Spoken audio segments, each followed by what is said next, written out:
Hi everyone. I've been putting off making a video for years now, so it's been quite a while since my last video to you all. So I'm Jackie Karaja, psychotherapist.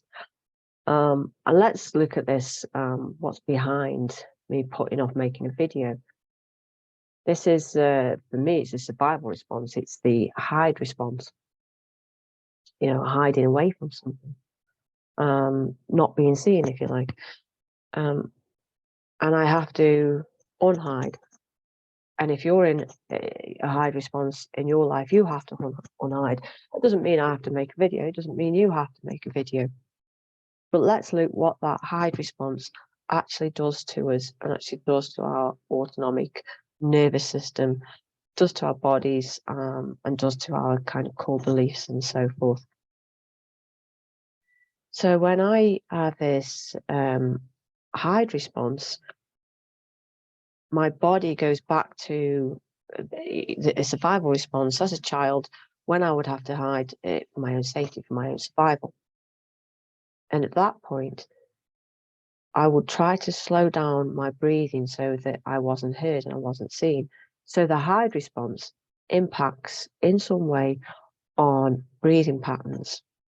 So for me, that is to make my breathing more shallow, maybe to hold my breath. I don't know that I'm doing it, but this is what is when I'm in that hide response. And that may be also, your breathing will be impacted in some way if you're in hide as a survival response. The other thing is I would be subconsciously trying to control my heart rate. Because as a kid, you're trying to hide away and you can hear your own heart rate, and you feel as though other people can hear your own heart rate, and your heart rate is going to give you away. You're going to get found, if you like. So I would try to slow my heart rate, but the opposite happens and it just speeds up. Because hide is very similar to freeze, and freeze is a part of fight flight. Freeze is not part of collapse. Freeze is part of fight flight.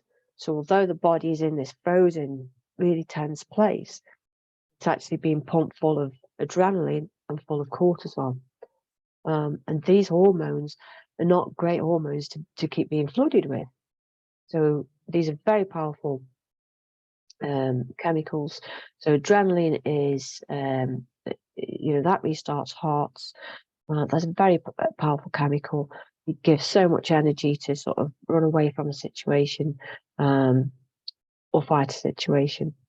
And when we're in a hide response, we're actually very, very still, but very, very tense. So we're not actually using up that adrenaline, and we're not using up that cortisol. Cortisol is a very, very powerful steroid. So having the body flooded with that is not great. So we're in fight flight, and the body is flooded with adrenaline, and it's flooded with cortisol. Also, our T cells of our immune system are going to be raised as well. So the body's going to be flooded with T cells. And the problem with this is it gets flooded with T cells, and then those T cells get depleted. So twofold, we can either end up with autoimmune diseases or end up with lots of viruses, because after the T cells are kind of like, we have lots of T cells, we then have a depletion in the T cells, so that we run that risk of getting long-term autoimmune disorders, and at the same time lots of viruses.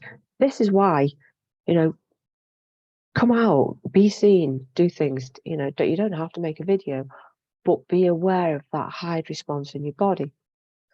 What else does the hide response do to your body? Well, for me, it makes me smaller, and it makes me want to curl up and literally hide. It makes my shoulders rounder. It makes my neck more bent.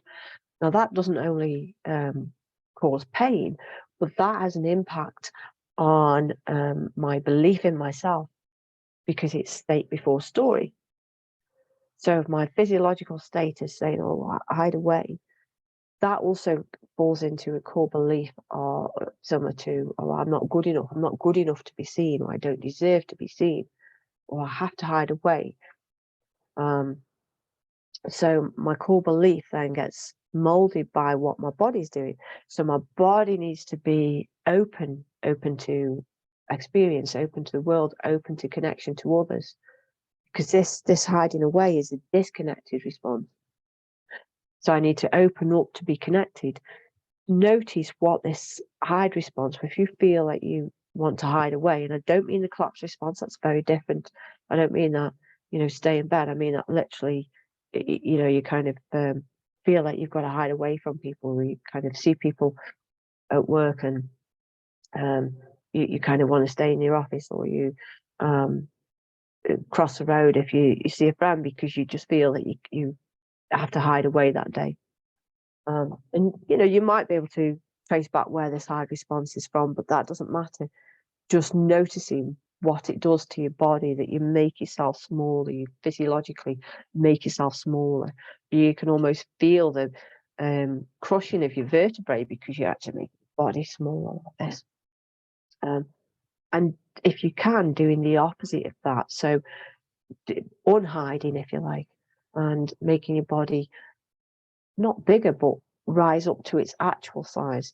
And that may feel as though you're making your body bigger because you're not used to the actual size of your body. You're not used to actually stepping in to your skin and your body and your frame, your musculature, your bone structure as it actually is.